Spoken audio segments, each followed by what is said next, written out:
very good evening and welcome to this edition of the Fourth Estate. And I think we need to begin like this and say, if you're a Chelsea fan, I think this is the place you need to be, because you need to wash off what happened earlier today. And if you're a Manchester City fan, you also need to be here so that you don't get too excited. They say too much of anything is always bad. So, good evening and welcome to this Fourth Estate. We'll be discussing a discussion and a pageant throws up the biggest controversy in the country, the Miss Curvy contest.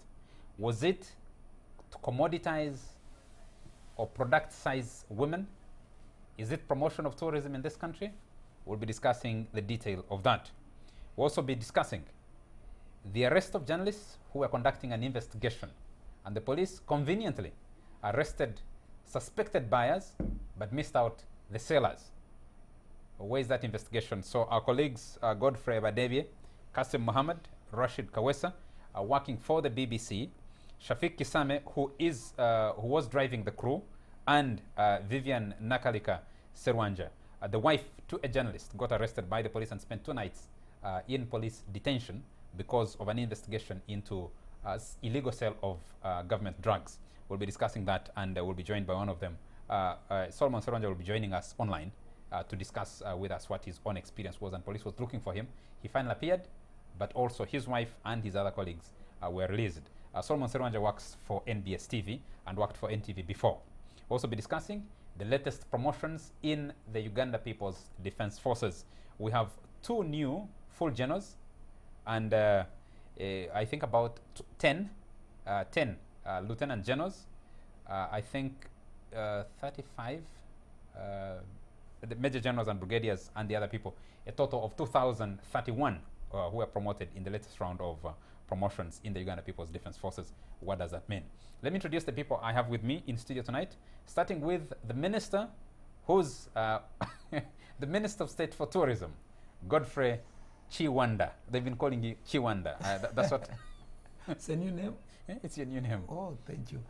Good evening, viewers. My name is Kiwanda Godfrey Suvi, the Minister of State for Tourism, Wildlife and Antiquities. And Member of Parliament for Member of Parliament for Mityana North. Yeah, that is very Uganda nice region. Very nice to have you here. Thank you. We have Rosebel Kagumire. She doesn't need a lot of introduction. She's been regular here. She's a blogger, a women activist, and a journalist. Very nice to have you, Rosebel. Thank you, Charles. Glad to be here. And from the Daily Monitor, managing editor, Tabu Butajira. Thank you, nice Charles, and good evening, viewer. I want to start with the minister and ask the question.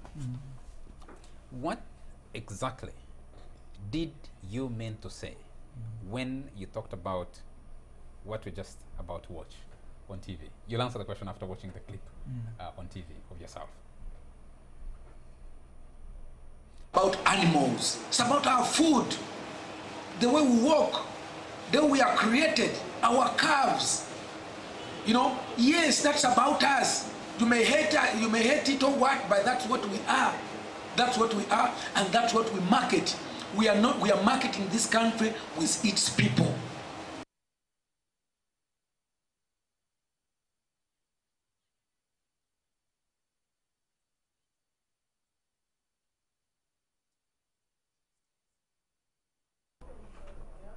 Honorable Minister, just watch yourself. It's about our food. It's about us, how we walk. It's about our curves. Exactly what did you mean? How does that promote tourism? Oh, yes. First of all, I'm happy that you've invited me here, because very many people at times, some people did not understand that, and actually that wouldn't be a very big problem there. The biggest problem, Choice, has been on some of the things that were reported in the paper, which was outside that statement. But to that statement, one, let me say, I'm a Minister of Tourism, and my job is to market Uganda. When I look at Uganda, I look at Uganda in its totality. I look at Uganda, the national parks. I look at the infrastructure. I look at the people. And of course, that's the culture. And I look at all these things. But trade, you know, tourism is regarded as an export. But we do not talk about it that in terms of exporting the physical good. We are talking about exporting a story. You know, tourism is about a story. When we talk about the Uganda matters, we are talking about a story. What happened? Why these people were killed? Why this? That makes us. And in that very statement, what I was mentioning is that whatever that you see that is around us has a story to tell.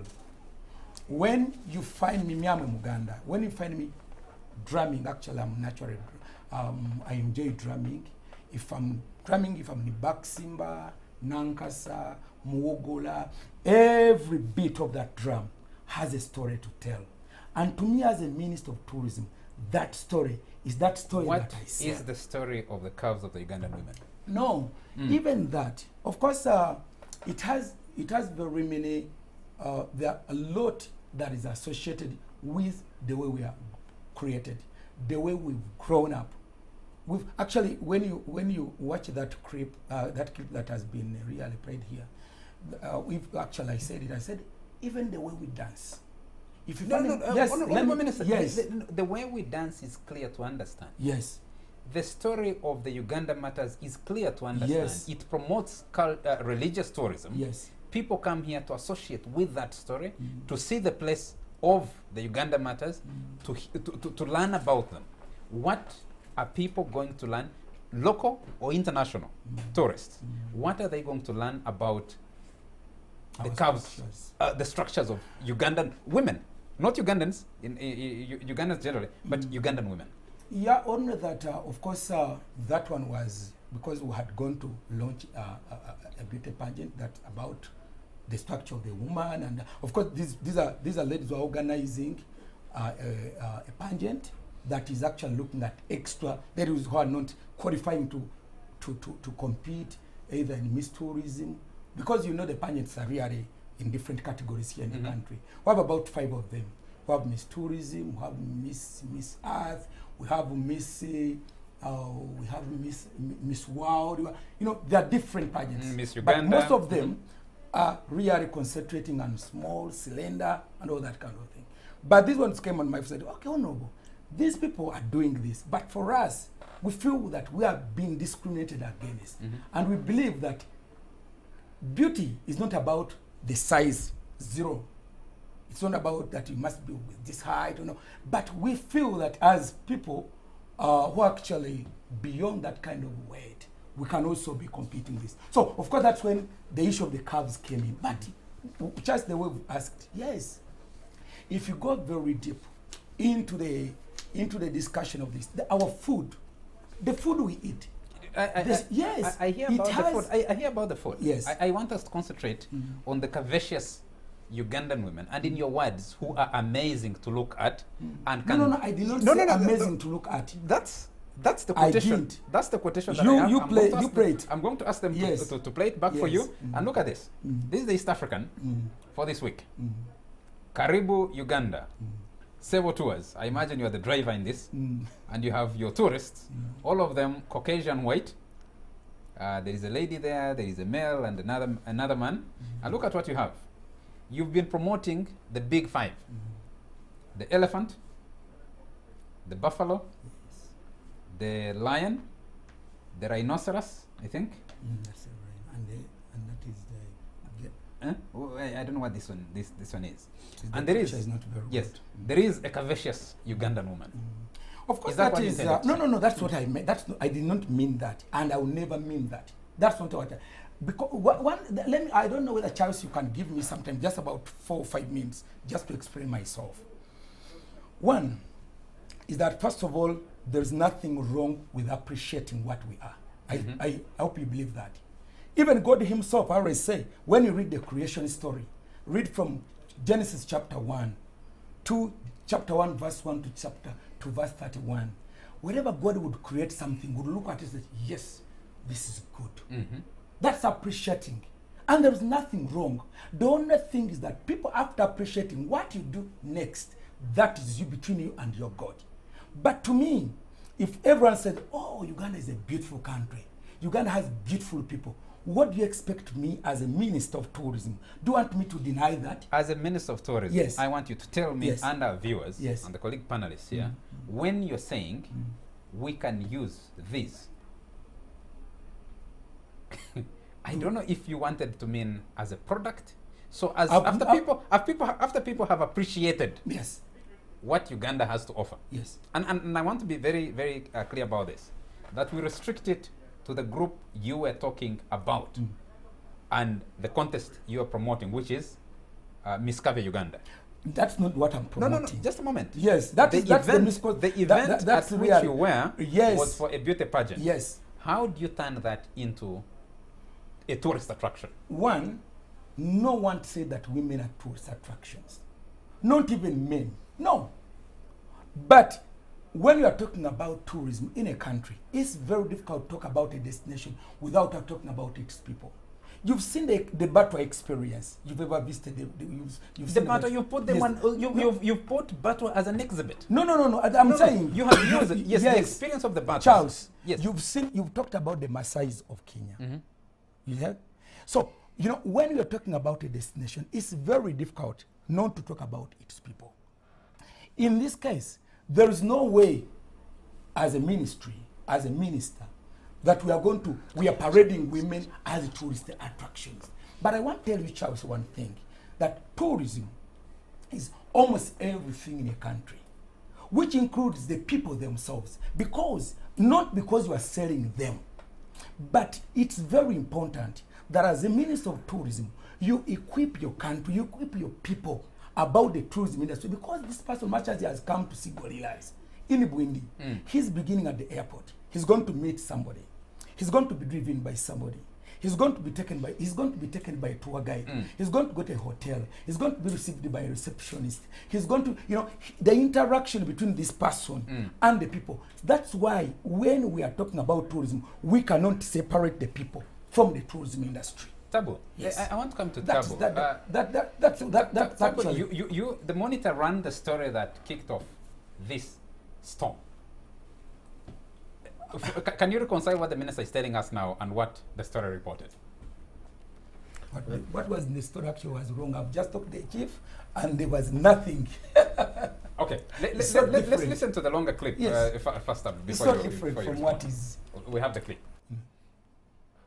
So tourism is not only about animals, it's about our food, the way we walk, the way we are created, our curves. Yes, that's about us. You may hate it or what, but that's what we are. That's what we are, and that's what we market. We are marketing this country with its people. Not with women. I have the other clip that has been making the rounds on social media. So of course we should. No. The same clip from the same event by yourself. I'll ask the team in production to look it up again. Let me tell you, I've gone on one of the TVs. They played that clip for 20 times. There is no way I mentioned that we are marketing women as tourism attraction. That was. I will play it that for was you. The making of the Monitor. I have it right here. Tabu, he says that was the making of you at the Monitor. Yeah, but that's what I say. Charles, Tabu works his own. Tabu is the managing editor and the Monitor in charge of content. Oh, yes. Thank you for the invitation, and thank you, the minister, for the efforts you're making to promote tourism in Uganda. I happen to have come into this discussion a bit late because I was in Arua, where we were not really very preoccupied with the kind of discussions happening in Kampala. But first, the minister does, of course, in the clip we have watched, reference curves, and curves which I believe is an extraction from sight of human bodies. And he doesn't, of course, say if he's talking about curves of men or curves of women in his current narrative. But that said, as an individual, first of all, I am not very familiar with these pageant things. But what I do know is that he was officiating at a function organized by, I think she's called Anne Mungoma, yes. Who says she wants to put together Miss Kavi pageant in Uganda. And I really, frankly, don't understand what the significant difference is between other pageants and this Miss Kavi in terms of concerns about they objectifying women and whether actually they are degrading or dehumanizing and devalue people. The minister's specific statement in regard to the curves, in my view, is a different matter from the organization of Ms. Kavi. That's how I try to dichotomize it. And I might be wrong because that's not my area of specialty, frankly.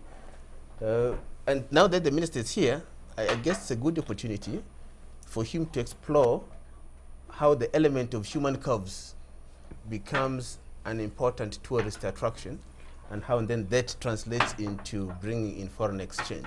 So if he does clarify that, perhaps there might be a starting point to understanding his point.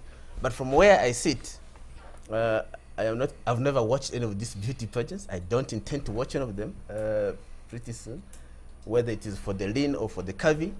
And so, but I do know that's a big industry and that brings in so many people. And my sister here, Rosebel Kagumire, and the minister might be more knowledgeable about these things than I am. Can I have Rosebel come in briefly before the minister responds? What did you make of one of the controversy that's been started because of the comments by the minister, and whether this clip actually represents exactly what he said? I think he said more than that clip, which we're trying to get to with the producer. What did you make of it, and what would you say? You're sitting next to the minister now. Speak to him.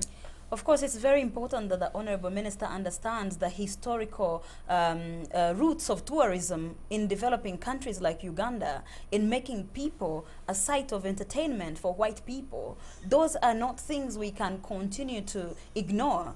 And even as he said that as a people, we are packaging ourselves for a foreign gaze. I happen to travel quite a lot. I've traveled over 40 countries in the world. In the issue of tourism, I've never seen in certain countries where their people are there to be paraded, to be seen. Even as you reference to Maasai people, there are still conversations that are very discussing the oppression that the Maasai people as a culture, as a appropriated culture, you know, how they are packaged as almost like they are frozen in time. They do not actually transcend a certain development like any other person. We come to Uganda, it's the same with Batwa people. When you're trying to tell people, oh, come and see the Batwa experience, come and see the Karamojong experience. Especially these things happen specifically in regions where people are very poor, where tourism, conservation tourism, continues to marginalize people and push them off the very land that they have lived in for centuries. So we cannot, this conversation is very important. It was sparked off by curves, but it has further expanded on what actually this tourism in a capitalistic world means for the actual person you're trying to showcase. In this case, as women, the issue of objectifying women, like Tabu has already talked about it, the separation between the beauty pageant. I think the minister went on a slippery slope, trying to infuse tourism into a beauty pageant. There's already politics around body politics and objectification of women that lots of studies, lots of debate is already challenging the idea that women's beauty is supposed to be paraded for judging. That is very different. When you infuse it with tourism in a country where we have issues of sexual exploitation in the tourism industry, people start getting worried. Are you promoting sex tourism? Especially in a country where sex workers don't have rights. Sex work in this country is criminalized. So by parading women and the minister being there, you must realize that the words that we hear, that our curves are something someone should look at, it was well packaged for the foreign audience. In a way, it does not even refer to our own selves. When we know internal domestic, tourism plays a very big part in our economy. So how are you packaging people for a foreign gaze, especially women who are the bottom of society? Yes, are you promoting sex tourism? No, we are not promoting sex tourism, and we shall never as a country. And as Rosemary actually has mentioned, yes, we have also issues, of course, when it comes to like the Batua experience. We've been trying to see how do we make sure that we protect the dignity of the Batua.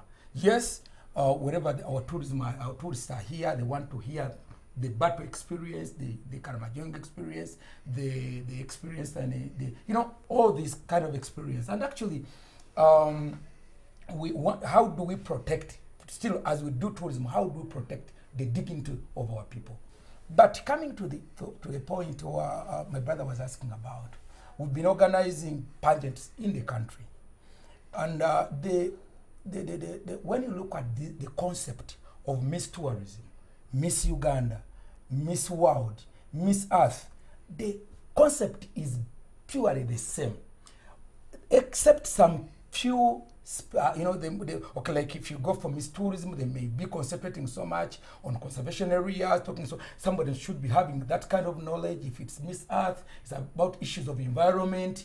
But when you look at the concept between the 5 or 6 beauty pageants that we've been having in the country, with Miss Kavi, it's all the same. The only difference is about the size. This person is saying, yes, we have no issue with these other people who have been organizing these other pageants. But for us, we are slightly bigger than that. And we don't want to, we want to commit. But Honorable, the conversation is not necessarily about women who are not fitting in that prescribed, usually based on European standards of beauty, which many women fight, the body image of an African woman, and how you come to be, the idea that beauty that is appreciated is only what fits in the European standard, is a long-running conversation. And women every day fight body shaming, being a bigger woman and being seen differently. So I don't think the Minister of Tourism should be engaging himself so deep in that conversation. You are being you're distracting us from the very idea that we should be looking at what tourism is. Mr. Minister, I just wanted to just pick up from where she stopped there. What is the relationship, in your view, between the beauty pageant and promotion of tourism? Yes. One, of course, doesn't differ so much with even the rest of, like, if there's some other activity like the footballers, like the athletics, for athletics when they've gone out of the country. Because one, most of these pageants are organized at a national level, then they go at the continental level, then they go at if it's like the Miss World, like, of course, and wherever these people are out there, of course, they mention about Uganda. Queen Abenacho has just come back, you see. When Queen Abenacho came back, I had to organize what to receive her, I had to give her a hero's welcome, I had to take her to the president, not because we are turning Queen Abenacho into a tourism attraction, but because Abenacho, when she was out there, she was portraying the message about Uganda. Whoever was seeing Abenacho out there was seeing Uganda. So we were appreciating that. And when she has come back here, when you see the social media, when people following her in the whole world, of course, we want to make use of, we used of that opportunity, given the digital transformation era that we have, that if there is a following that is following this lady, you should know where she comes from, you should know about her cultures, you should know that she comes from Uganda. So as a ministry, for us, wherever we see, what if we have an opportunity, because if there is an opportunity that we can make use of, to market the country, not because we are marketing that very person, but even if it's you, Charles. I said, Charles, you have a following. I need to visit with you, not because I'm selling you, but I need the following, that the people that are following you, they should also know about Mr. Minister, Uganda. I want to put it to you. That's the modern way of marketing. I want to put it to you that you either misspoke at that event because you're speaking off the cuff without a planned script, and I want to put it to you that you either misspoke or you spoke like a male who actually admires looking at the curvaceous Ugandan women and admires them, and in your mind, other people like you, I would imagine not females and not Africans, would also admire looking at these women. For what purpose? I'll not put that to judgment. No. Now, what would be your take? If, for example, when I was receiving Queen Abenacho at the airport. I think you have to separate Queen Abenacho from your this latest venture. No. The same beauty pageant. No, it is not Queen the same. Abenacho, you've been using her or previous beauty queens from this country and from elsewhere as ambassadors of tourism. That is fundamentally different from curvaceous Ugandan women who are amazing to look at. No, why should I use Queen Abenacho? You tell me. But that's it. Because why should I use Queen Abenacho? It's because we think that probably her face, her expression, her following, people will be able to get, oh, with these brains, where do you come from? I come from Uganda. What about you know, my country is the Pearl of Africa. It's about, you know, it's not about, so that's the same way that if anybody in this beauty contest goes, maybe at the African continent, you remember Charles, the way I was accused on the floor of Parliament for having not helped Queen Abenacho when she was still here, and I just jumped on bandwagon when she was already in China. Yeah, you So, did. Yes, that is true. That is true. That because we did not help at all, because we do not have a policy over this. All these beauty pageants are organized by private people.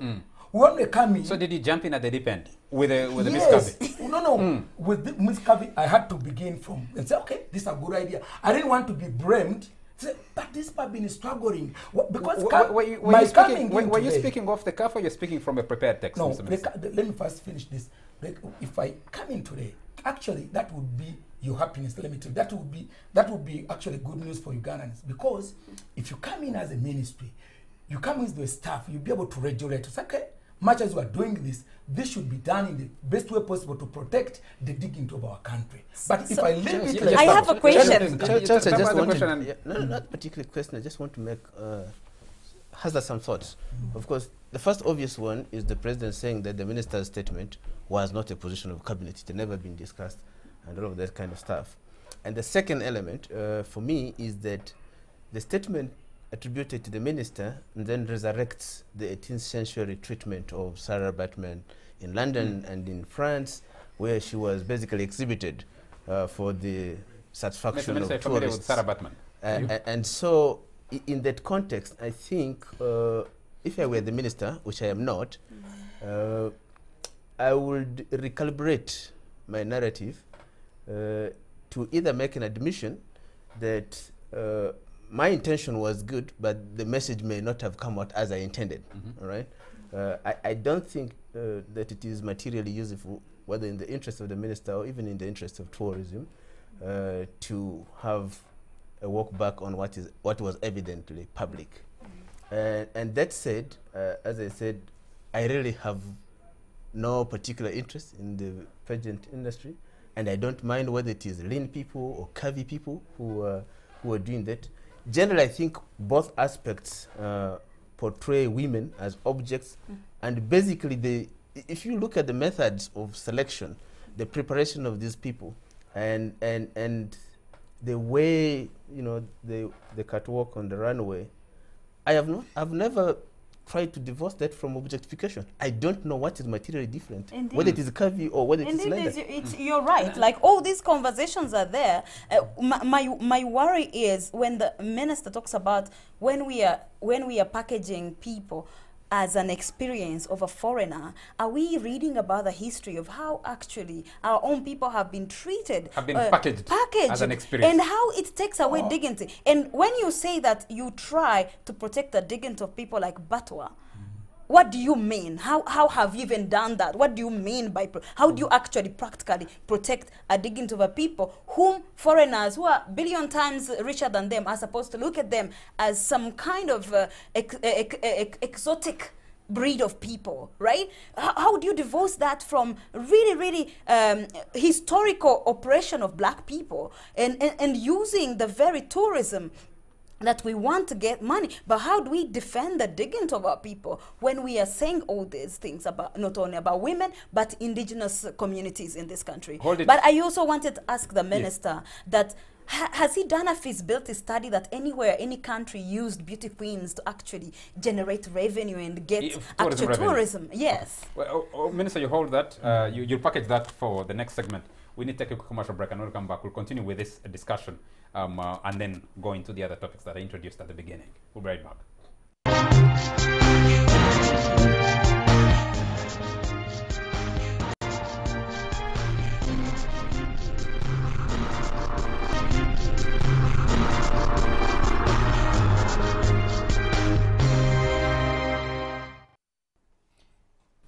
You're still watching the Fourth Estate with Minister Godfrey Kiwanda Subi, Minister of State for Tourism, who's been thrown in the middle of the controversy over his comments on promoting Ugandan calves, whatever that means, and the minister is still defending. Moses Kajangu is watching us and says, thanks for the short chance. With due respect to my good friend Honorable Kiwanda, this time round he's defending the undefendable. But can he accept defeat and drop the idea? Even his explanation on the show, he looks to be unprepared. Drop the idea for the dignity of the women of Uganda. That's Moses Kajangu. Someone says, What is the idea? Kiwanda is deviating from his core mandate. Which idea? Which idea? Just listen to the comments from the viewers. The minister should just apologize to our women. It's that simple.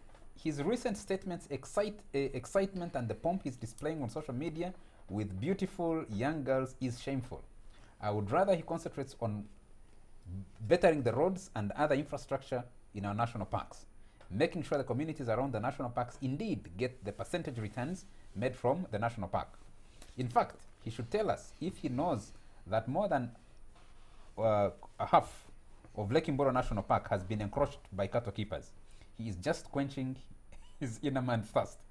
He has left what he ought to have done and done what he ought not to have done, and in him I find a lot that is wanting. That is a gentleman called Yedidia. He's in Ishaka. Another viewer here, it's a fairly long message, says the promotion of Miss Cave by Minister Kiwanda only exposes how ideologically bankrupt the ministry and the people in it are to promote tourism in Uganda. Rwanda and Kenya have leapfrogged Uganda in terms of tourism infrastructure, hotels. We expect the ministry to focus on the key drivers for tourism, which are developing hotel infrastructure by offering tax incentives to investors in this area. We can promote tourism through promotion of culture, like the Imbalu Festival, golf, the scenery, than engage in promoting sex tourism indirectly. Minister Kiwanda is not knowledgeable to be a tourism minister. Hey, this message. All what he has launched, like Rolex Festival and now tourism, are shallow ideas. This is according to this viewer here. There is no name on by the viewer. Another viewer says, Honorable Kiwanda, that is a good innovation. And I'm happy everyone in this small city is talking about your docket, a ministry which wasn't heard of then. It is already an achievement and keep it up. Rosebell shouldn't shout for us. Also, majority Kave women are in love with Kave Pageants 2019. Promoting young, Linus Ngompek. Linus, I read this message when we discussed the topic on the promotions. Another viewer here says, this is my humble opinion.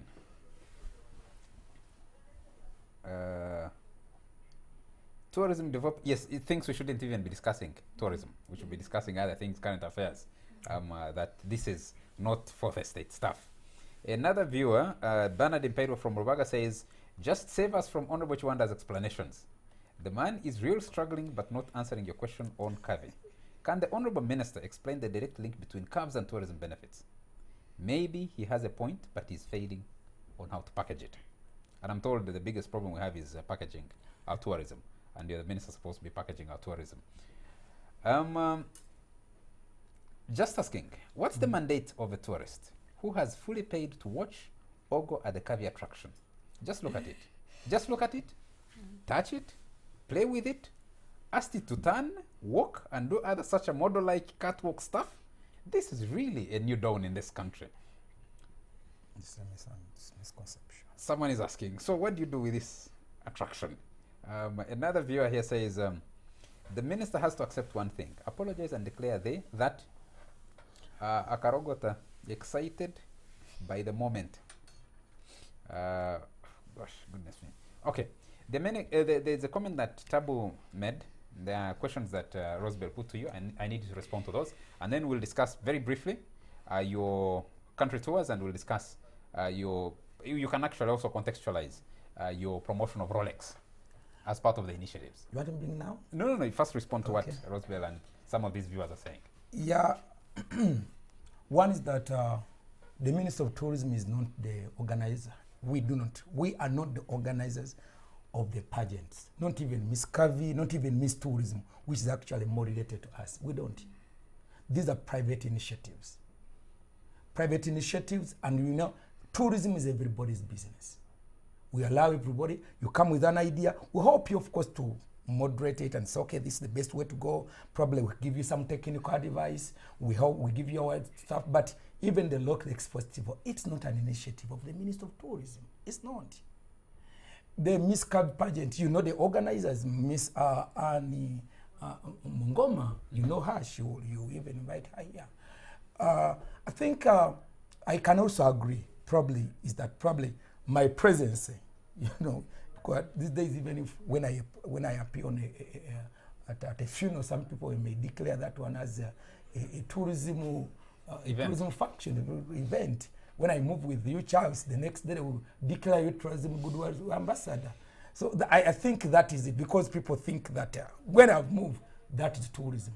But basically, with such events, they're not organized by ministry, they're not organized by UTB, but we give support. If even our artists, wherever they are here, at times we give them support, because wherever they do this, at times we get mileage out of them. So I want to, somebody was saying that the minister should actually call off this function. I don't have the mandate. It is not under our mandate as a ministry. This is a private initiative completely. It is not an initiative of government, not even of the ministry, not of even UTB, you know, nothing. You know, Minister, listening to you, just give this answer. Struggling to distance yourself from this event where you're guest of honor at its launch. And the question I've been laboring to ask since we came in here, what is the relationship between this event and promotion of tourism in this country? What is the relationship? I answered that the relationship is that exposure. Because I said that who does this event target, and who does your tourism, and specifically your comment, target? On this one? Yes, on this one. No, one, like any other event, like Kampala Carnival, like actually Carnival, this one does even better than Carnival, because Carnival is domestic. The organizers of this, it's a Miss Kavi International. So ours, if you are doing an event, and as promoters, we can associate with you at that point to market Destination Uganda. That is it. So if, like for example, if I told you, if Miss Earth, for example, who has participated in Miss Earth, which are issues about environment, you go out and say, okay, we paid your air ticket, but make sure that wherever you mention about it, you mention about Destination Uganda. Rosbell asked you a fundamental question. Rosbell asked you a fundamental question. I'd like you to respond to it. She asked you a question. Do you have statistics? Can you share with us how these beauty pageants, in a country in the world that has used beauty pageants to increase its tourism numbers? One may not, you know, issues of promotion, Charles. It's very difficult to say, because we did this kind of promotion, we got these 5 or 6 visitors that visited us on this particular one. You know, issues of promotion, it's a combination of very many other factors. People, before somebody makes a choice to come and visit Destination Uganda, there are very many factors that are brought together. Issues of security, issues of roads, issues of, you know, there are very many issues that bring somebody, makes a final decision that is going to visit Destination Uganda. So whatever opportunity that you get, if it's very positive to market a destination, you use it. And that is... So yes. you think with the international publicity, national and international publicity you've gotten out of your comments on the Miss Kavi, that you have added some positivity to Uganda to support the tourism industry? No, Charles, one, of course, you know more in the media. I'm not so much apart from being invited here on the TV and on Fourth Estate. But you know what it means when they talk about destination. Of course, what we need to do, if there is some kind of negative kind of publicity, we need to use that as Uganda now, not as Kiwanda alone. It's okay if this has happened, but we have this. So it's always, we shouldn't support at all a negative public kind of, you know, against our country. Really, that's not good. Yeah, but Rosbell raised something else. Yes, Rosbell wants to come in. I think should rather come in herself. Just, I really wanted, because one of the comments somebody said Rosbell should not shout about Miss Kavi pageant. I think that that's paternalistic, first of all, but also that's misunderstanding what we are talking about. The fact that beauty pageants exist everywhere. We can look into what beauty pageants are and how they objectify women, what issues underlie beauty pageants, the fact that men are never held on the same pedestal. But that is very different from what we've been discussing this week in the comments of the minister, and him talking about it's very important that women of all body shapes are able to experience body positivity and be living free from body shaming. I think that is what we should be working on. But the idea of packaging a Ugandan woman, their physique for some foreign gaze is what we are heavily against.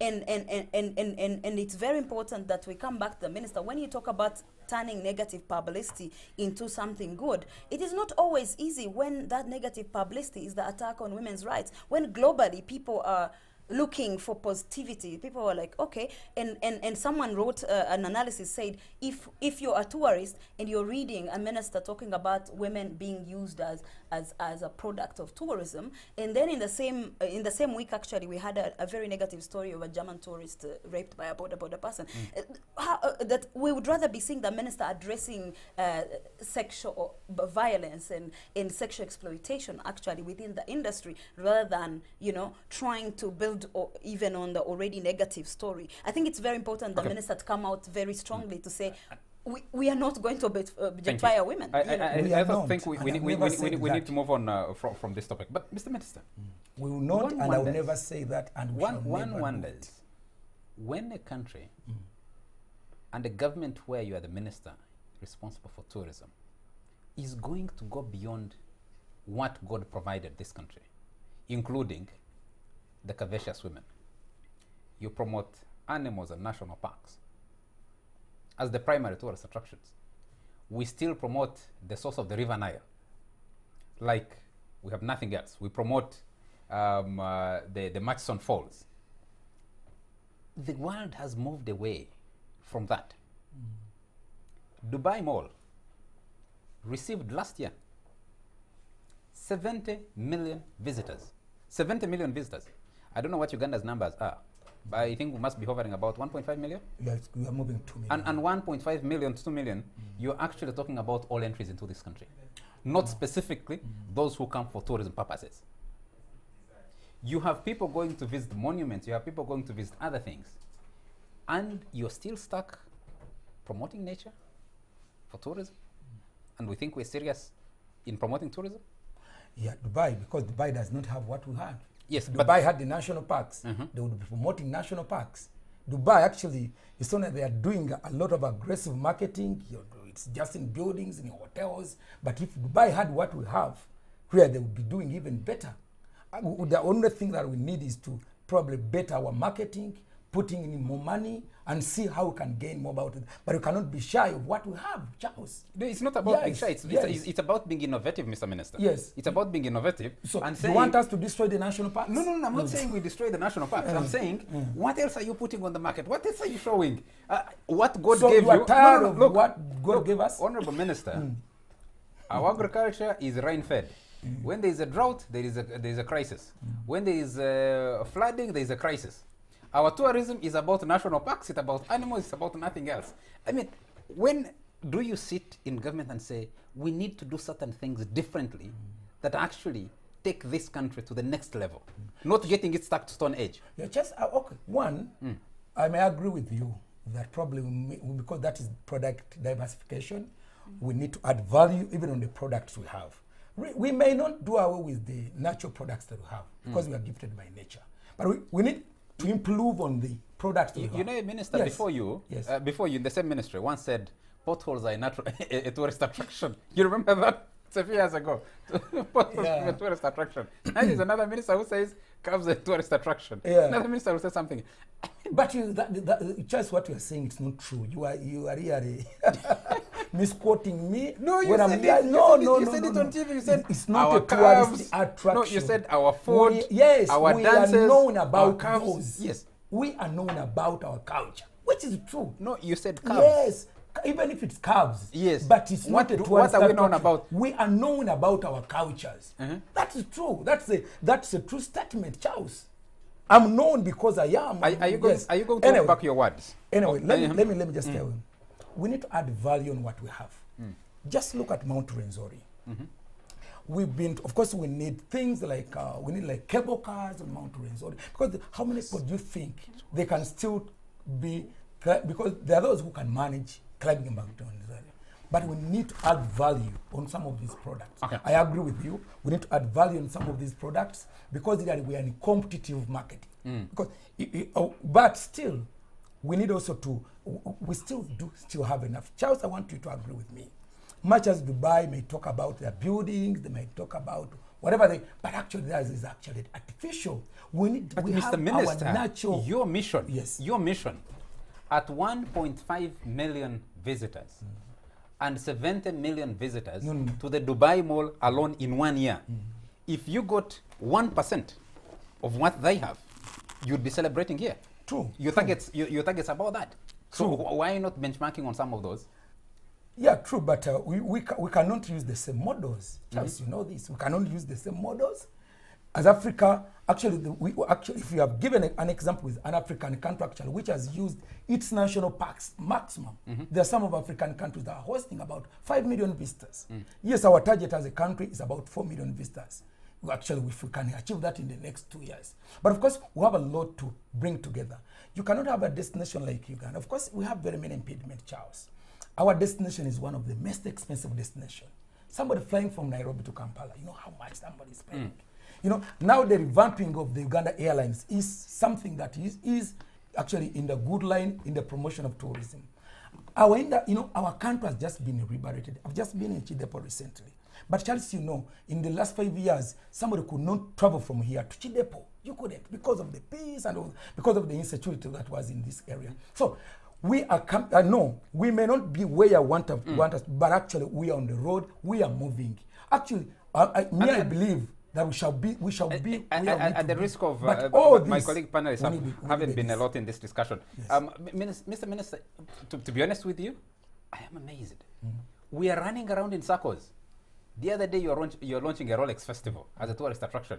Another Please, day that is the misconception. It's not. No, ministry has never launched a Rolex. This is a private initiative. Kiwanda, Yes. Minister Godfrey Kiwanda Yes. Charles, You know, Minister you cannot tell me, Sobe, Charles, what's if the tomorrow guest you of come honor? up with an initiative. Yes. For example, you can come up with an initiative of Wombo. You see, you design it well. Rosemary designed Malewa, said, oh no, we can use this. And that is my, okay, how do we use it? How do you package it? It is, you know, how do you But expect Mr. Minister, a that's country? not a question for me. That's a question for you. When you walk tomorrow into your office, you have commissioners, you have all these other people you're sitting with in that office. What kind of thinking are you putting into promotion of tourism if you're going to say, okay, there's a private initiative promoting we Rolex? do a lot. No, just a moment. We do a lot. Promoting a Rolex festival. Yes. And the minister is present launching a Rolex festival as a tourist attraction. Then another person comes, Rosebell comes and says, I don't know what initiative she'll come with from Bushenyi, and says this, and the minister will be there and launches it, and it gets the face of tourism. And I'm wondering, Charles, what profile of our tourists are we looking at? Tourism What are they coming to do? is everybody's business. Yes, it is. We must engage every Ugandan. We must bring every Ugandan on board. You know what has been happening, Charles?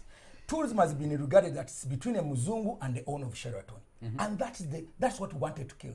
We need to bring tourism to the local person. I have a question. Yes. How come, like, for the last 2 years, all we have known about tourism initiatives have been very low? You know, that's why people think of Rolex. What kind of big initiatives you're here to talk about when in the psyche of Ugandans you're running around Rolex, now Mace Curvy? You know, it's not that you're not doing anything else, because if you look at the figures today, we were seeing at UTB, the tourist board was talking about that 2018 was the best year in the whole of history for tourist attraction. So maybe there's something happening, but when people see Mr. Kiwanda everywhere, it's like it's like the picture of somebody out there is like very, very fragmented, no organization kind of minister to take us somewhere. So it's very important to bring us back to what exactly is going right. We are looking at 4 customers in tourism. Yeah. We are looking, customer number 1 is the Ugandan. That's the domestic. When you see me going around here, doesn't mean that we don't have other flaunts. Why does it surprise Yes. me? Why No, does let it? me- let me- let me finish Charles Right on on this. that. Right Yes. on that. Why doesn't it surprise me that Minister Godfrey Kiwanda has been completely mute? Your colleague, you sit in the same parliament. Margaret Muhanga is member of parliament for Bracha County in Kiwanda district. She posted on social media about discrimination of locals at some of those tourist facilities, lodges, in her constituency. And she said about 2 of them. And you as the minister has never risen to respond to that, either in parliament or at another occasion. And you're saying the Ugandan is number 1 I tourist. dealt with it with Margaret herself, and we dealt with it. We Margaret made- is watching this yes, show. we made a follow-up with her. We made a follow-up with her. But of course, not everything is for media purposes. No, Charles, we are in a fragile business.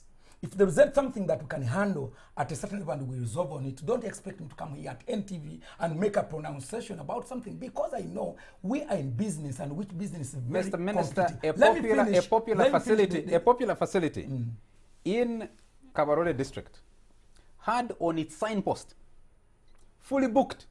And I was wondering, if I see that, when do I imagine I can actually make a booking?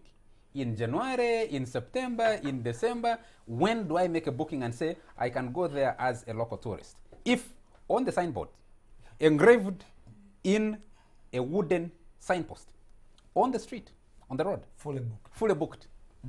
And you tell me, Yeah, those are things we're dealing Charles, with that's quietly. true. Because when we say we are dealing with this, that does not mean that there are no issues. And that's why we are dealing with them. So I was telling you that we have four customers we are looking upon. One is the Ugandan himself. That's about domestic tourism. How do we make every Ugandan involved into the tourism industry? We have customer number 2 is the East African, the community. What is our share into the 5 other East African countries? How many tourists do we have that are visiting us from maybe from Juba, from Bujumbura, from Kigali, from Nairobi, from all around these countries? What is our share? And that is the campaign what we call it as 20 Uganda campaign, and that one is moving. We have another campaign which we call it Destination Uganda. This looks at other African countries where we have an advantage, like Egypt, like Nigeria, like South Africa, where we can market Destination Uganda. And the 4th campaign that we are doing is Pearl of Africa Tourism Campaign. And this Pearl of Africa Tourism Campaign is looking at the rest of the continents apart from Africa. That's why, Charles, you see us involved in the expos in Germany, we are in the UK, we are in London. Now we've actually hired another 3 firms. We have another one in Arab Emirates, we have another one in Japan, we have another one in China. So we are doing all these drives. But probably you are blaming me for over promoted. Yes, Charles, probably that's why. Yes, Yes, then we'll take a break Just after some you. quick thoughts. Yes. Obviously, I give it to the minister for his passion. And I guess in being overly enthusiastic and passionate, he probably can have some missteps, and it's important to correct those.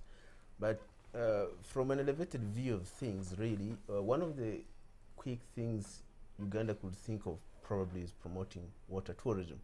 I just sit here and I see, like, if we had a boat which does daily runs on Lake Victoria from Port Bell to Entebbe and back, like you will do, for instance, in France, and pick up a boat ride from the Eiffel Tower, go by the public libraries, and return at the top of the hour when all of the Eiffel Tower is late, and people have either weddings or they have parties on the boat and all of those kind of things. We essentially can be able to attract even local people who have average income.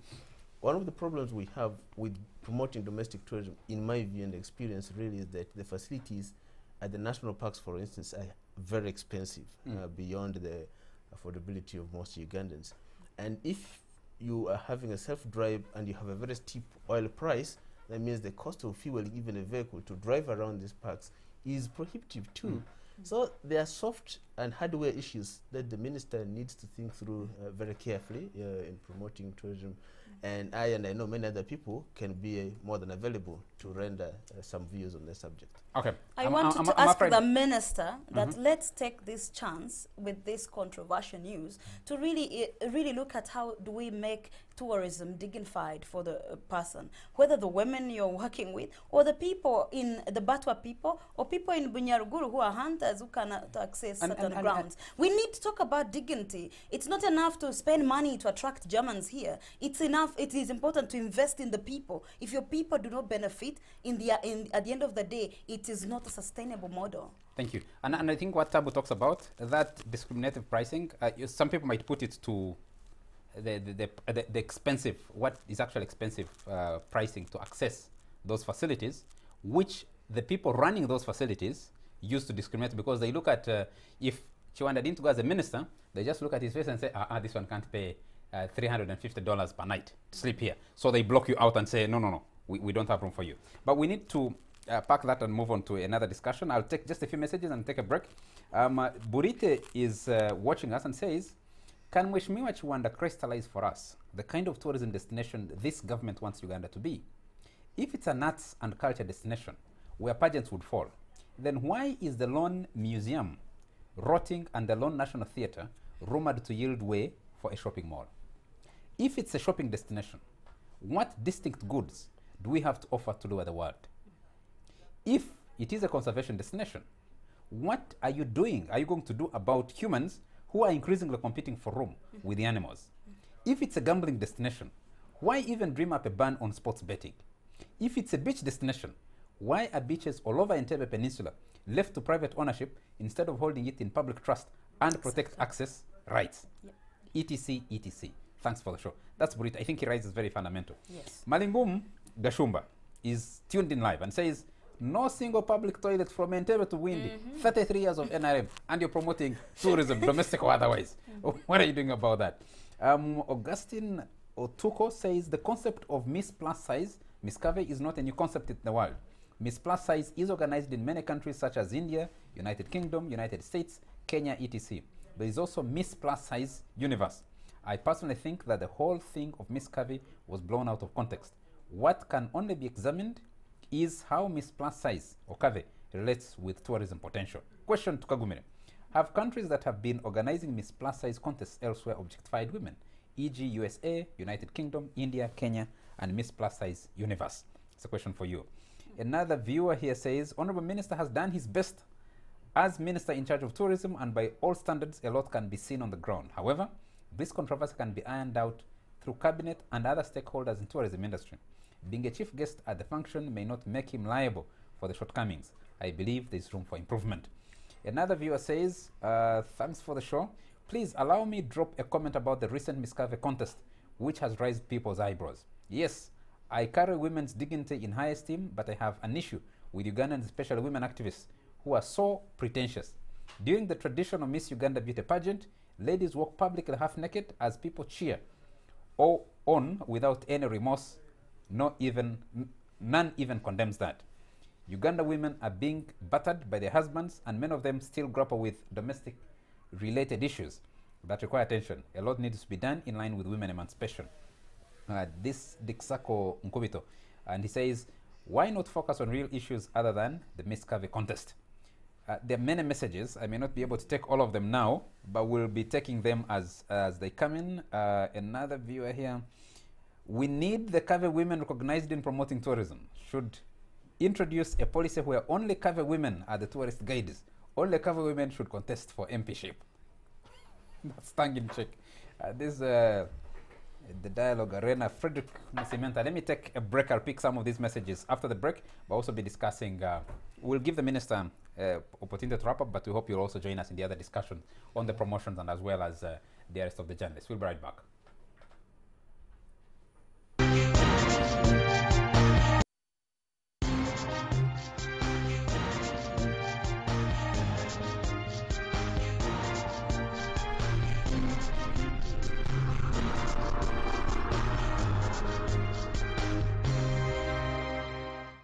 Still watching the Fourth Estate, and we're coming to the last segment of the show where we'll be discussing the promotions in the Uganda People's Defense Forces. All eyes are largely on the promotion of Lieutenant General Muhoozi Kainerugaba, who's now, that's a 4-star He's a 4-star general. Three-star. Eh? Three. Three-star. The 4-star is a full general. 4-star is a full general. Yeah, a 3-star general, but it is the second highest rank in the Ugandan army today. Yes. Lieutenant general. That's correct. Second highest rank. People are paying a lot of attention to that. Unless someone declares themselves a field marshal. Eh? Do you see that happening? Okay. I'm being advised that before we go deep into the promotions, let's first, because we have Solomon Serwanja, I think, online, the arrest of these journalists who are investigating illegal sale of government drugs. Do we have Solomon?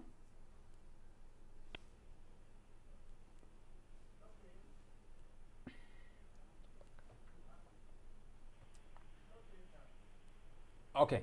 Okay, we'll come back to that as soon as we have Solomon online and we can get into that discussion. Let's continue the discussion on the promotion. Tabu, you're saying unless someone declares themselves or is promoted, there's a system. Yes. There's a system in the army that promotes people, so people don't declare themselves. Right. I mean, but what do you make of those? What do you make of the promotions in the Uganda people? The latest round of promotions, 2,031 individuals promoted. yeah, so promotions in themselves are good. Even at your own workplace, if you get promoted, it's either recognition of exceptional performance, some training that you have undertaken, or longevity in service, or all of those kind of things. And the same principles do apply, and the UPDF Act, I think under sections 20 and 55, does provide specific ways of promotion. There's a commissions board which is responsible for recommending recommendations to the president of officers, and officers in this case are people who have had trainings entry from cadet level, and then the unit board that does recommendations for militants, which are really individuals in the armed forces below the cadet level. And so they do recommend people for courses, they do recommend people for promotion, they do recommend people for promotional examinations, and all of those kind of things.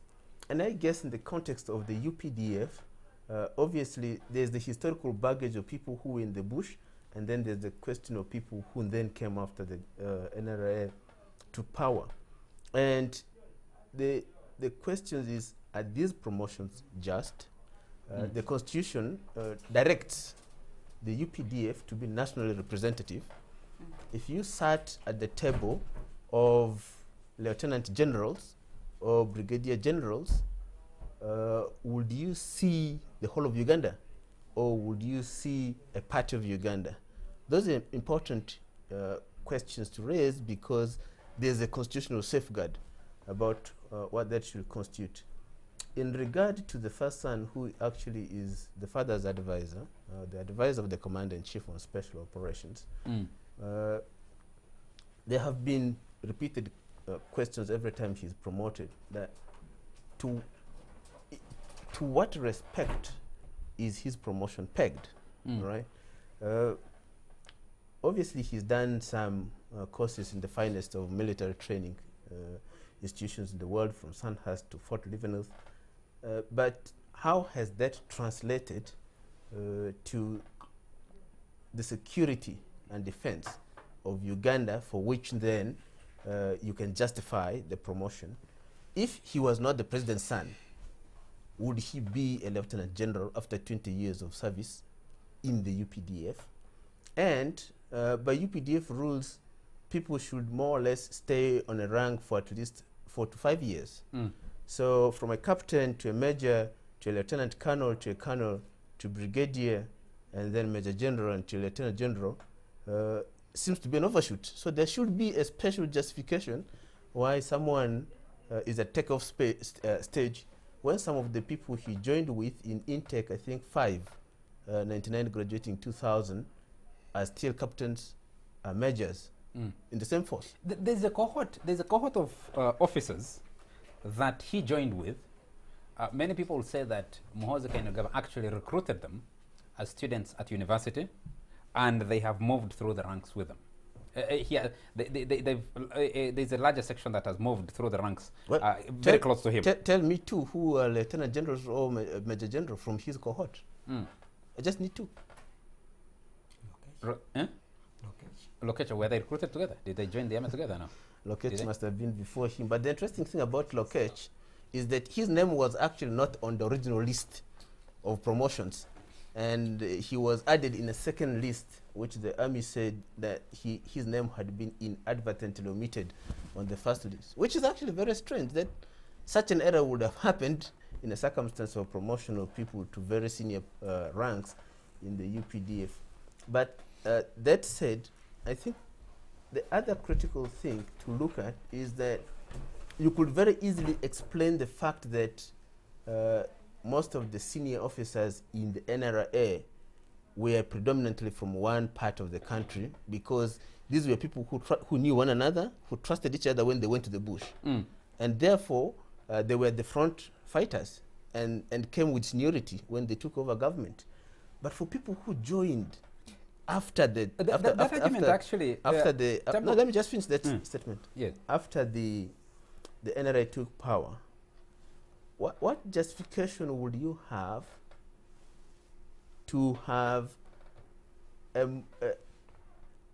bigger representation from one part of the country, aware that the constitution, which is the supreme law of the country, obliges you to ensure that the UPDF and all security forces are national representative? The army will argue and say that they've been recruiting, they've been applying a quota system for the last so many years that makes sure that every district gets represented at the recruitment level. That's true. How would you respond to that? That's true. Yes. That's true. But that does not address the issue of raising of promotions. Okay. And recommendation for courses. Let me just run through a few statistics here, a few numbers rather, from the promotion statement that the army released. A total of 2,031 UPDF personnel were promoted to various ranks as categorized below. Number one, promoted to align with establishment appointments, 100 officers and men.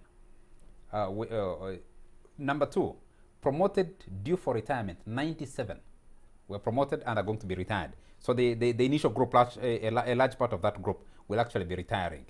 Then 130 were promoted for long, reckonable record of service. 49 were promoted after successfully completing grade 2 staff course. 1,082 were promoted on recommendation by formations or units. 375 were promoted after passing promotional examinations. 27 were promoted upon completion of probation. 171 were promoted from other ranks to officer level. Now, these are I'll just run through the top list, the top list of officers who are promoted. From Lieutenant General to full General, you have Ivan Koreta and Joram Mugume. Both former Deputy Chief of Defense Forces. Yes. From Major General to Lieutenant General, you have Pecos Kutesa, John Mugume, Prosen Alois, who becomes the first woman to attain that rank. She was also the first woman to attain the rank of brigadier.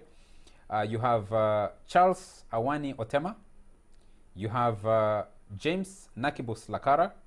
You have Peter Elwelu. You know, Nakibus Lakara was a chief of staff in this country before he ran into problems, and then was on Katebe for a long time and was rehabilitated and posted as 3rd Division Commander in Mbale. Yes. So from chief of staff to a 3rd Division Commander obviously would be a demotion. But obviously he toured through much India also. Yes. His promotion is welcome in the context, I guess, because he might be due for retirement. You have Peter Elwelu. Peter Elwelu. So one of the things is the last promotions, Peter Elwelu, obviously after the Kasese incident, was promoted. Yes.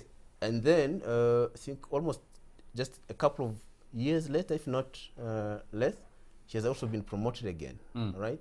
There can be legitimate questions. It is possible, obviously, that promotions in regard to establishment must take care of command responsibility and where the leadership of the army expects you to be, because a certain rank where you must be if there's an active plan to have you in a certain position. So that's correct. But if you do promote one person twice consecutively, and you have left so many others who most likely are deserving, I don't think that this UPDF lacks people of competence, of training, and of skills, and of performance in the field to be promoted.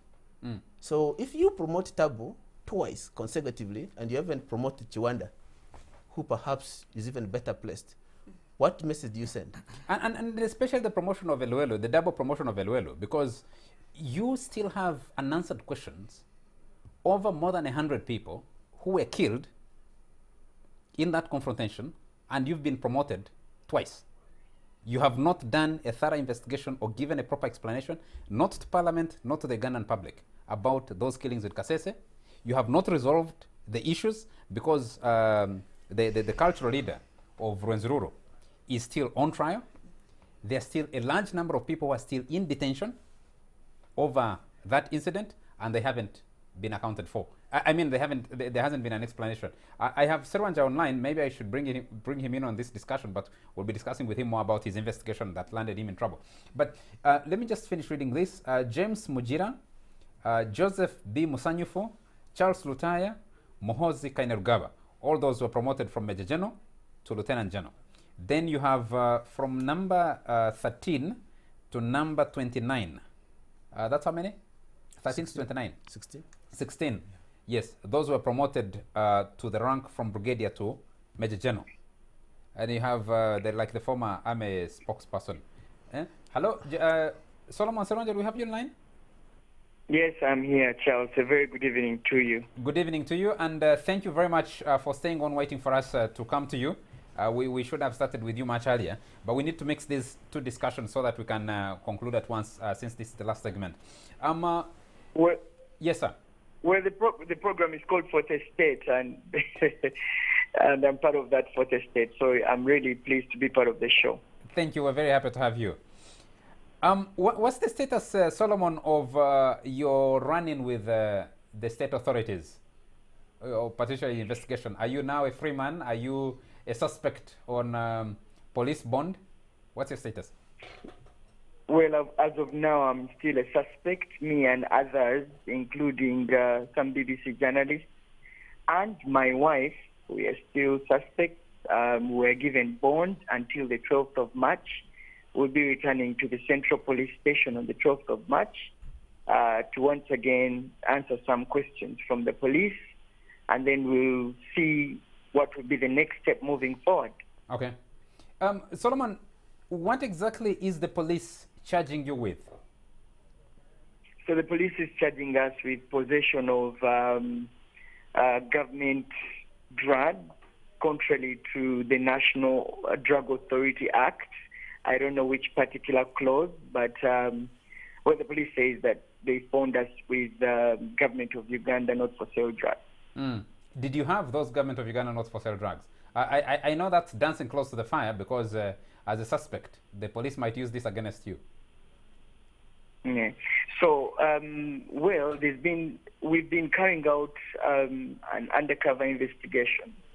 It's work that we've been working with the BBC and NBS television for over 6 months now. We've gone to different parts of the country and we're trying to expose the cartels that are behind selling of government drugs in different districts and hospitals and health center 2 and 3. And so as part of that, we had to make some procurements here and there as sort of to be part of the investigation, because if you want to prove that, then you must have evidence. Investigative journalism is evidence-based. You must be able to pin someone beyond a reasonable doubt that they're doing that. So we procured some medicines, and because we traveled at night, we kept them at my home, but we were supposed to take them to the to the State Health Monitoring Unit, because they were aware of what we are working on, so that we conclude on that. Of course, there's no way I can buy medicines and just be with them. So we're supposed to take them on Monday to the State Health Monitoring Unit and hand them over officially.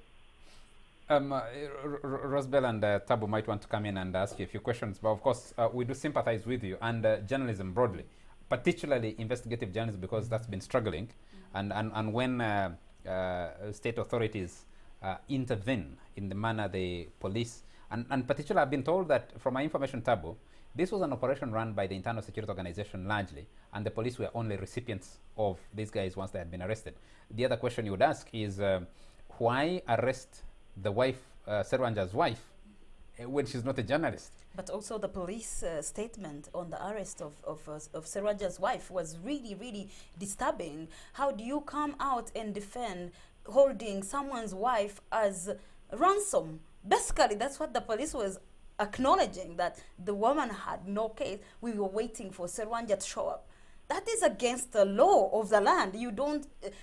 anyone related to me, if you suspect them of committing a crime, you do not ever hold me for that.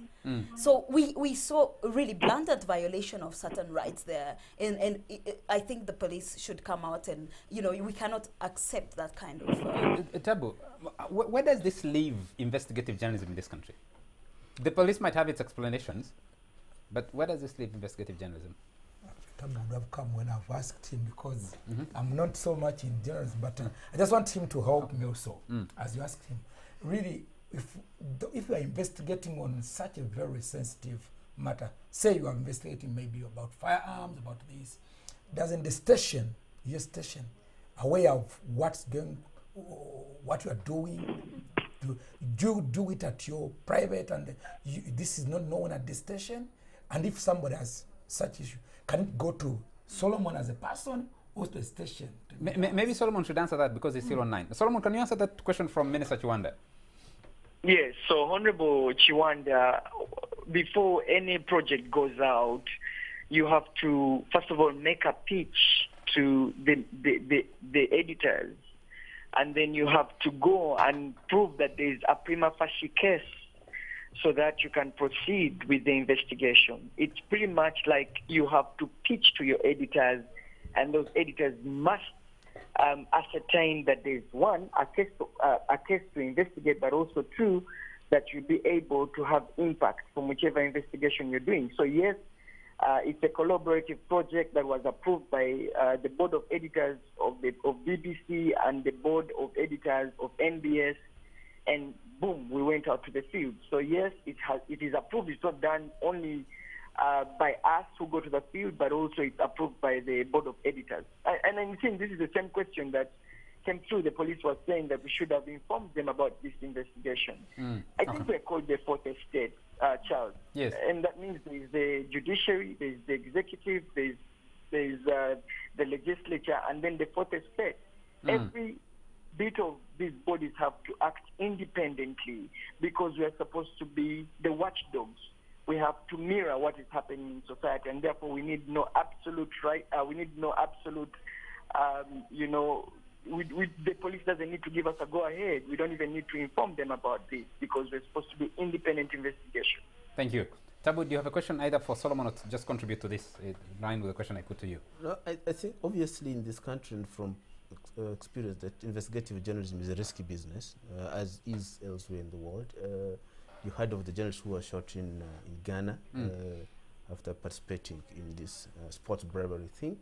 So first, it is important to acknowledge that Solomon's employers have come to support his back. That is hugely important, because if you're left on your own, it can be overwhelming.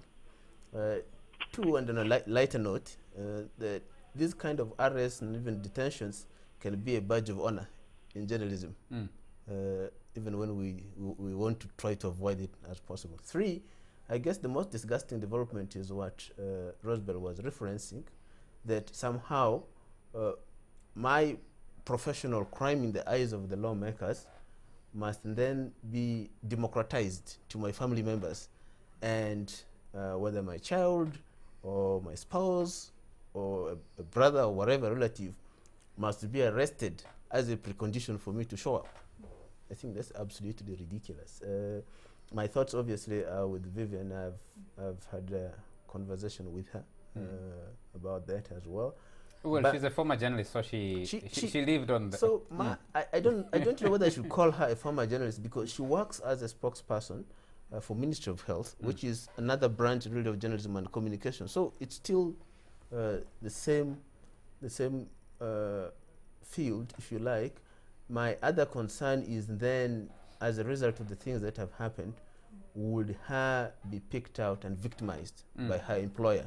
And I do hope that that doesn't happen. That it's not criminal to marry a journalist. I think one of the things police have done is to raise the bar of risk for the unmarried journalists if they're trying to prospect. Exactly. Because they'll say if I marry you, I might be arrested for what you do, and that is really socially despicable. And those who are already married or have are in relationships, they will be warned. Yes. Please don't do things that will put us in trouble. Yeah. Yes. And more importantly, we need as active practitioners to think very creatively and I guess more boldly about how to provide safeguards for investigative journalism, how to provide resourcing. And in the case of Solomon's, I think that I've read a post by the senior presidential spokesman, Don Wanyama, that they had been tipped about they had been informed about the investigation, and that they were working with the State House Health Monitoring Group, although the arrangement may not have been fully completed. They're supposed to sign an MOU or something like that? Yeah. So that's a double-edged thing. One is obviously when you're caught the way this happened, you can then argue that we had informed authorities. The downside is that the notification can actually disable the investigation entirely. And I can understand the situation in which Solomon is, because one time I got a random call from somebody who said they had for me an immediate interview with the ADF commander then before he got arrested, and asked me to confirm yes or no. And you're trying to figure out getting in touch with the ADF commander could potentially land you in on terrorism charges. So you want to be very careful. But also, you know that as a journalist, if you got an interview with the commander of a rebel group, it's a big story. Obviously, it is. And so we had, and the person told me they were giving me 7 minutes to make up my mind. And once I make up my mind, they're available to pick me from a point they will disclose and so on. And of course, I had to seek guidance from my supervisors on how do we proceed with this. One is maybe security forces are trying to fix you, right? The other is actually that you may be having a legitimate story. But when you have the legitimate story, where is the balance between national security, personal risk, and getting an exclusive? So these are questions we grapple with all the time, and I think there's sufficient experience within newsrooms to guide on these treacherous routes. Okay. But let me ask a question to Solomon and let him go so that we can come back into studio and wrap up. Solomon, are you still with us? I'm here, Charles. Yes, just a quick one. You said you have been on this investigation for the last about 6 months. Yes. Has this disruption, what does this disruption mean to that investigation? Shall we be watching it on TV, on NBS and on BBC? Will it be coming out? Well, Charles, I want to say this and put it clear that the investigation will continue. We're about 80% of the investigation. We just have about 20% to conclude it. What I can tell the viewers is that this story is going to air. We'll be working on it, and it's going out, and I believe that it's going to have a shake in this country, and I believe that change starts with us. And you're personally intimidated enough to abandon it yourself? Don't you feel intimidated or scared of the story? I'll tell you this, Charles. I think investigative journalism, as Tabu said, is very risky. Many of the journalists like Tabu and I and Rosebell, and even you, we put our lives on the line to tell stories in hope that it will change the status quo so that we just don't let evil become the new normal in our society. And so even though, for example, Charles, if you've been following the Committee to Protect Journalists report that comes out every year, just last year alone, 53 investigative journalists were killed in 2018.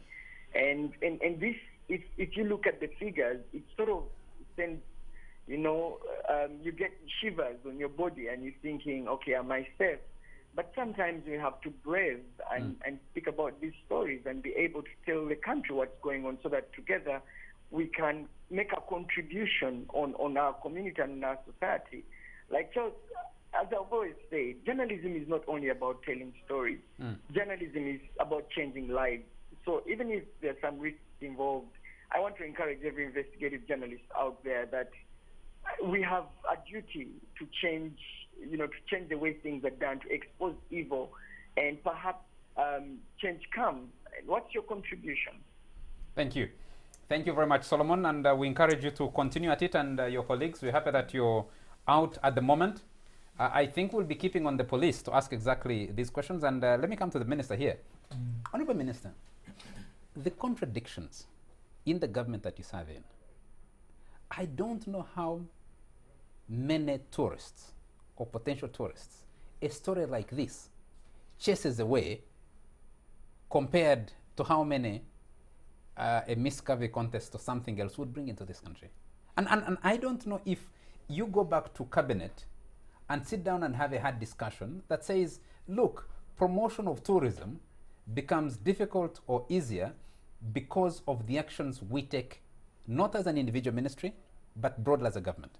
Why would you pick a wife of a journalist and arrest them, as Rosabel asked, as ransom so that the husband can come up because of his investigation? Yeah, first of all, it's not very easy to probably to tell the issues of security. I don't know why this was done, but I can believe with you that tourism is very fragile, very highly fragile business, highly fragile business. You can do a lot about 100% promotion. You go to the expos, you do all this, but just one incident like this, it can destroy whatever money that you put in. So really, I've been talking to our security personnel. The excitement, at times, some of the things come by excitement. People get excited, and we make some mistakes as government, as times as security officers, because you've seen even sometimes people are taken to court for what they did actually when they were holding these offices. But even when somebody is taken to court, when you've done this, you've already caused damage, and the country has already lost. So my take on this is really to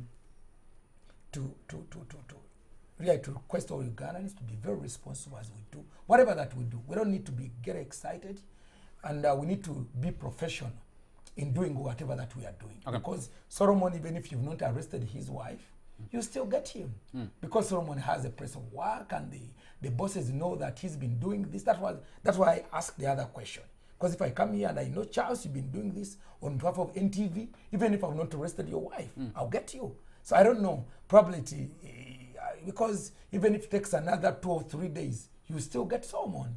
I wasn't on the ground, but what I can say is that at times when we do things out of excitement, we may cause a lot of damage to the economy of the country. Okay. So, Rosabel, you have the last word and your last word and Tabu, and then we'll wrap this up because I think that this investigation is very important given the grand level of corruption we have as a country. And if you've been following news, the former acting general director of Ministry of Health has a book that is titled Uganda's Health Sector Through Turbulent Politics from 1958 to 2018. And that book has been put off the shelf in several bookstores in this country. So the health sector in this country, there's a story to tell. The amount of suffering Ugandans are going through, and these kinds of investigations are very important to expose what is at the heart of what is ailing Ugandans. You know, how we have to fly to India, to Nairobi, and to get just our own lives to order, but our health system not working. Okay. And this is very important. So I hope that they are able to conclude the investigation. Your last word? On this or on the promotion? On the whole discussion. You choose what you want to talk about. We hardly tackled the promotions because of time. Promotions, and I can understand that. But I probably am interested in security and defense matters, matters of intelligence and such. So yes, ordinarily the promotions will be in the context of establishment. It could be in regard to one's length of service, or sometimes age is also considered, trainings or courses that people have undertaken, and also performance in promotional examinations, which is obviously on the recommendations of either the unit board or on the basis of the commission board. Then confidential reports about you by your commander on issues of discipline, character, and performance, and sometimes by appointment. And isn't it challenging that we only have 2 women on that list? 20 years, 33 years after 27 guns, we only have 2 women on that. Is that a national character of leadership of the army? So first, I don't know how many women generally are in the army and how many men are, and so I might not be the best person to specifically respond to that question. But yes, in general terms, I think one of the things we need to ask is, first, is the laid down procedure for consideration for courses and for appointment or promotion being followed? If the reason Mr. X is not or Madam Y is not promoted is not that they have not gone on courses, is there a legitimate basis that they have not been sent on the courses? Are they not qualified, right? I have seen, and you're mentioning the example of now Brigadier Felix Kulaije. Felix Kulaije was in the Presidential Protection Unit and used to escort the first son to school. Yes. Right? Today, he is saluting a 1-star general, and the person he used to escort to school is a 3-star general. Right? Is there, if you look at specific cases, were people incompetent? Did they have disciplinary issues? Were they not recommended for courses when due? You know, Tab, you raise that, you raise an interesting individual, a former spokesperson of the military. He was in the Democratic Republic of Congo when Uganda deployed there between 1996 and 2003, when we withdrew from there. He was involved in battles against the Lord's Resistance Army in northern Uganda deeply. And you can imagine that, and yes, and has attended trainings. And you can imagine that how that hierarchy gets overturned, that someone who was escorting somebody as a child to school is now saluting them as their senior commander. You'll have a lot of questions. Someone raised another question. We're talking about the historical connection of where the Uganda People's Defense Forces, or previously the National Resistance Army, was birthed. So the initial cohort of people who joined it. Well, there are many people who fell out along the way. One of the major images for me was an interview which was done, I don't remember which, I think it's NTV, that found a guy who was among the very first recruits. He gave his army number. Somewhere in Luwero, making mud bricks for survival. He never got beyond a certain rank, and he was extremely bitter. There are very many other people who are saying, yes, we joined in at a certain time, and then we are either we retired or we left the army or we got stuck in between and we're never able to get to certain ranks. We got stuck there. But the bigger question some people will be asking is, you'll find a cohort of younger officers who are running through the ranks. Some people have characterized it as following with the promotion of the first son, for example. There are people he recruited and has been moving within the military. They may not be at his rank, but they're moving in closer. So the risk that 5-10 years from today, we'll still be discussing a national army that has an imbalanced representation across the country is very much alive. Yeah, and we'll have to deal with it. But Charles, also more important question is how, like the fact that we have intense conversations about army promotions, it also reflects in our history the role of the army in the historically, and even right now, it plays in our future uncertainty about politics and where the leadership of the country is going to come from.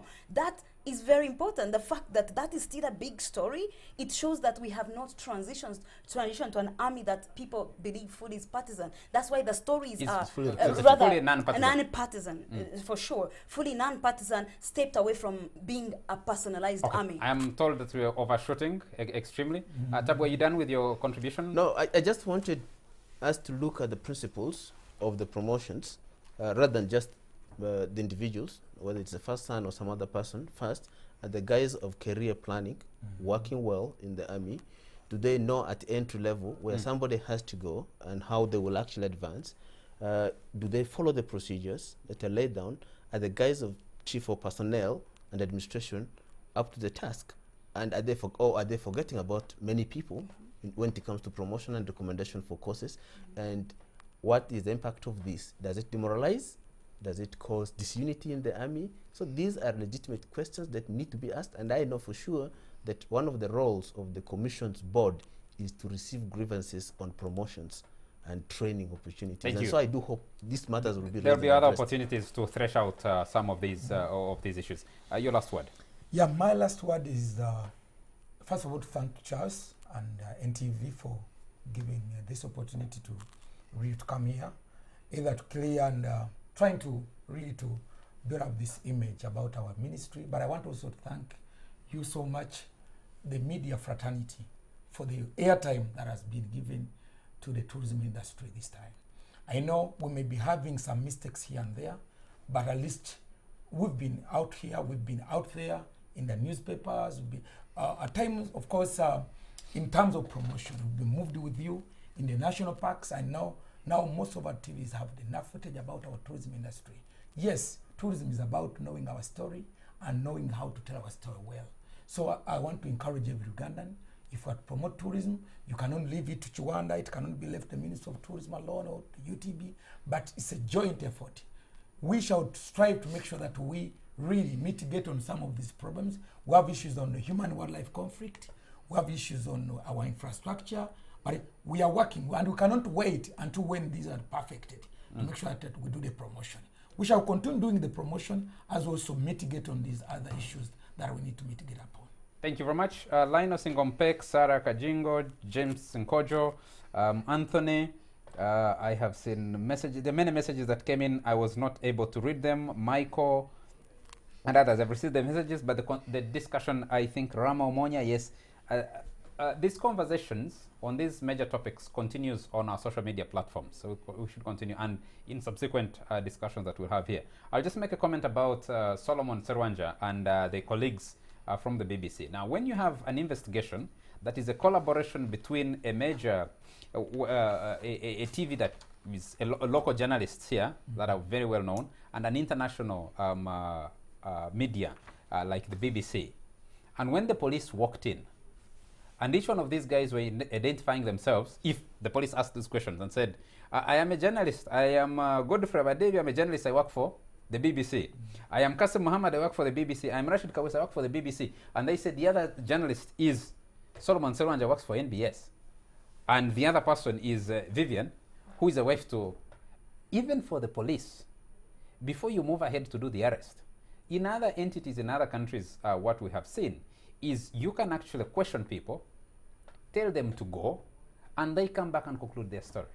When you decide to detain a mother and these people who I believe have families for 2 nights over an investigation where you have arrested purported buyers without arresting the sellers, questions will be raised. And Tab, let me disappoint you.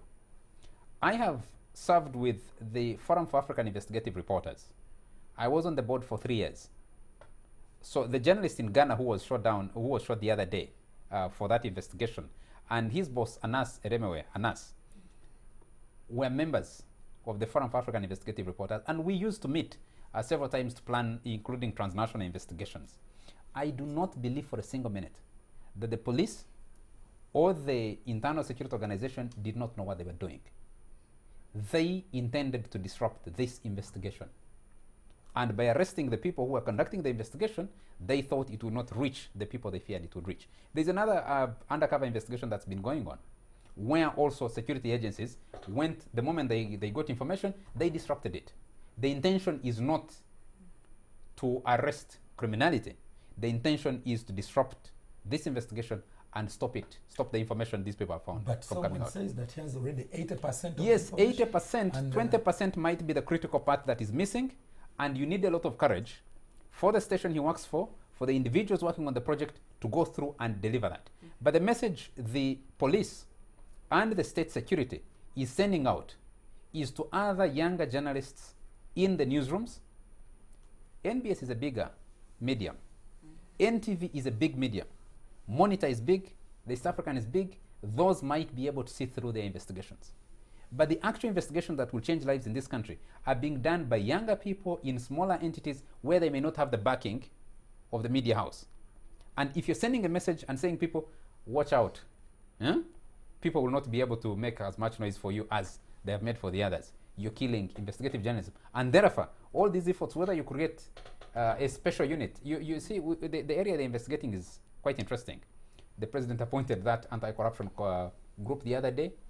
the PS, Minister of Health at the moment, was involved in an effort to fight exactly the same things. And where they did not succeed, journalism is trying to help. And what are other arms of the state doing? Running to disrupt. Thank you very much, gentlemen and lady, for making time for the show. Thank you very much, Honorable Minister. Thank you very much to you, all our viewers, for joining us tonight and always to watch the Fourth Estate.